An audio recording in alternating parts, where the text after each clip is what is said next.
Dans le coin nord-ouest du terrain, future zone 5 sauvage, bordée par la route à l'est et par une butte, une haie, future haie au sud, qui restait en herbe, un pâturage. Partant de la route à l'est jusqu'au bout du terrain, quasiment à l'ouest, perpendiculairement au terrain, la future baissière, restée en herbe. Il faut imaginer le fossé à la gauche, en amont, et à la place de l'herbe, une butte et des arbres fruitiers. Complètement à l'ouest du terrain, le long de la clôture, une bande laissée en herbe qui protégera de champs conventionnels, des produits phytosanitaires à l'ouest, puis une allée qui va du nord au sud ou du sud au nord, probablement à réduire en taille, en largeur, et à gauche, à l'est, l'arrivée de la première baissière, enfin la baissière la plus au nord, la plus en bas, et une future haie fourragère qui est dans la longueur du terrain, nord-sud, et qui devra probablement être décalée un petit peu vers la droite, vers l'ouest, pour que l'allée soit plus étroite et que les arbres puissent se toucher au sommet. En regardant de l'ouest vers l'est, et donc à contre-jour un petit peu, la baissière, la baissière la plus au nord, la plus en bas à gauche, qui délimite un deuxième pâturage avec la première baissière un peu plus au-dessus, un peu plus au sud,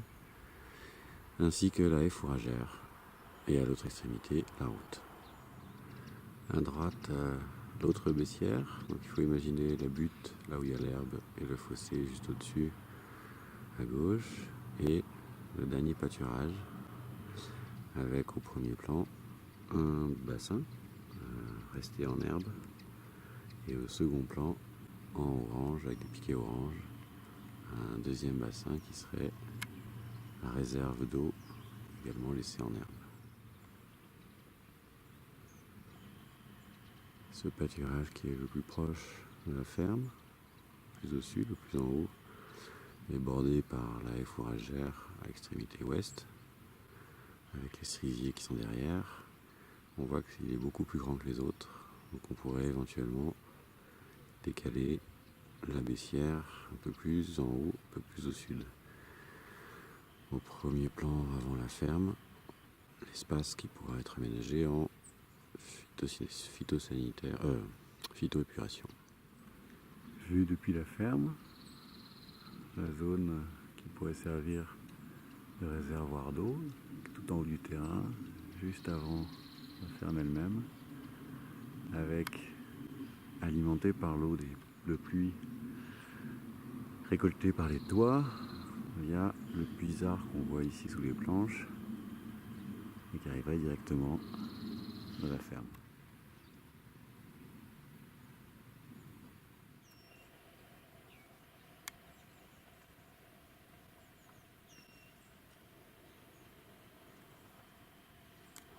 Le puisard qui récolte l'eau de pluie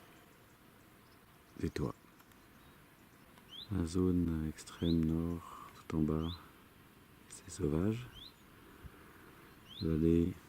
nord-sud qui remonte le long des paddocks ou le long des pâturages jusqu'aux deux cerisiers entre lesquels se trouve l'abri. Et le paddock vient finir à l'intersection ou à la limite de la zone de loisirs et le terrain sud qui eux-mêmes sont face au pignon ouest de la ferme.